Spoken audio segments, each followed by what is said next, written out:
You know those role-playing games that start you off with a wooden sword and you have to go on at least a dozen quests before you even start to feel slightly powerful? Well, Kingdoms of Amalur Reckoning is not that sort of game.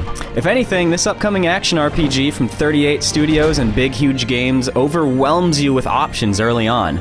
We won't spoil every detail of the story from the beginning of the game, so let's just leave it at this. You wake up in a dark cave, almost naked, on top of a pile of corpses. Oh, and there's some gnomes with you too. Yeah, that sounds kinda weird, but bear with us. You eventually make it out of the cave and into the vibrant world of Amalur. You soon encounter a fellow named Agarth the Fate Weaver who, after trying to read your fate, politely informs you that you don't actually have one. The path ahead of you, it seems, is yours to decide. Now, this is the point that you realize you're kind of the hero of this whole story, and if there's one thing that Reckoning does early on, it's give you reasons to feel heroic, starting with the combat system. Despite picking a race and class, your options in combat are wide open. It's a very fast and fluid system that lets you switch between melee weapons and magic almost instantaneously. Some of the weapons you find early on include things like long swords, giant flaming hammers, and twin daggers. For magic, you can either equip an enchanted staff that has one type of magical attack built into it, or you can use your own personal collection of spells. The whole thing is a recipe designed to make you feel like a total badass.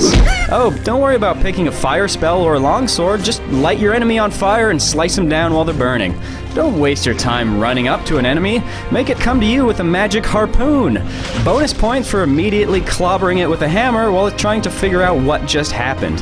Oh look, a bear! Oh, look, a dead bear. So yeah, the combat system is pretty open. In fact, so is the quest system.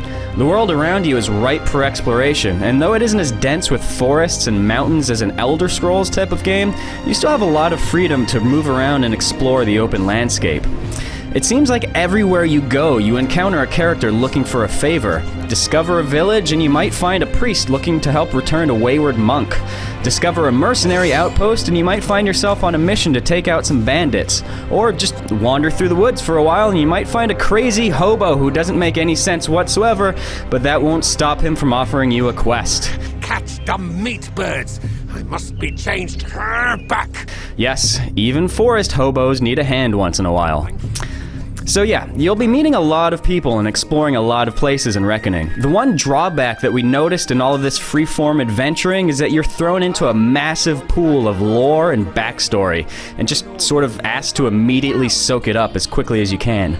If our first few hours of the game are any indication, you'll be scratching your head trying to tell Dalen Tarth from Didenhill, while also trying to remember whether the Leosifar are a race of elves or just the name of that new IKEA bookshelf you've had your eye on for the past few weeks. Of course, that's really something you can say about any rich and vast fantasy novel, but it certainly bears mentioning here. And that's Kingdoms of Amalur Reckoning in a nutshell. We've barely scratched the surface of what this game has to offer, so take this as a snapshot of our first couple hours with the game rather than an exhaustive recap of everything that this title has to offer. You can expect to see it all for yourself when the game is released on February 7th.